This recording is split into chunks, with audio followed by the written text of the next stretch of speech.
I do a lot of netball clinics, and when I ask them who's your heroes, it tends to be a YouTuber or an influencer or people that they see on their screens, where I would love that drive and that momentum shift to go to, you know, my hero is a Bongi Msomi, and she's inspiring, and so every single netball player in the Protea team has a story to tell, and I hope that the young ones out there actually can resonate and relate to some of the players and find their hero in actual sports women, because we've got amazing heroes in South Africa.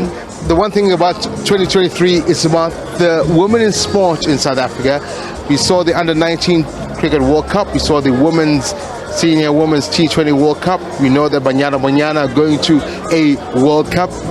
How important is this for women in South Africa? Not only to get behind other women, but most importantly to say, we're here, and this is what we've always been talking about, the recognition that we deserve.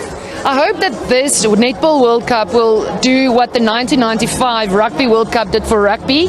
I hope that it does the same for netball. Even if we win or we don't win, it's not about keeping the trophy. It would be amazing, and I've got so much faith in our Proteas. Trust me, I know that they're going to take it and keep it home. They're going to keep the trophy.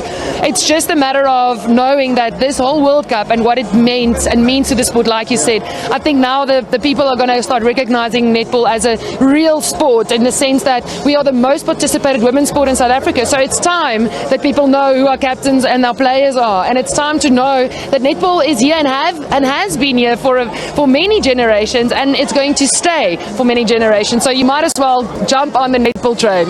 Let's talk about the car you're standing in front of right now. South African Gallery of Legends. You, without a doubt, one of, well, a South African legend, if you can call it that.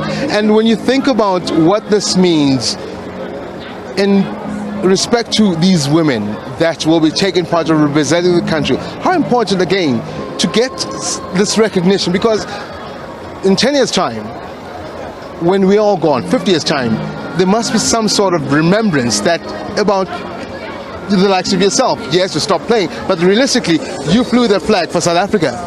Well, I know that we have hoped and we worked actually for this moment. When we were, netball wasn't broadcasted. We barely had any sponsors when I played. I was never, received any remuneration on a monetary scale for netball. But knowing now what the girls are getting, I know that we played and we had that dream, exactly this happening for South Africa. I would love my child and my daughter one day to say, Mama, I want to play netball for South Africa. And I'm not going to go, no, you must go study, you must go work, you must this, you must that. Now I can say, my girl, it's professional. I want you to go and do that, and that's what I was hoping. And I think as a former player, as part of the legends, it's something that makes me proud to be a former Protea netball player.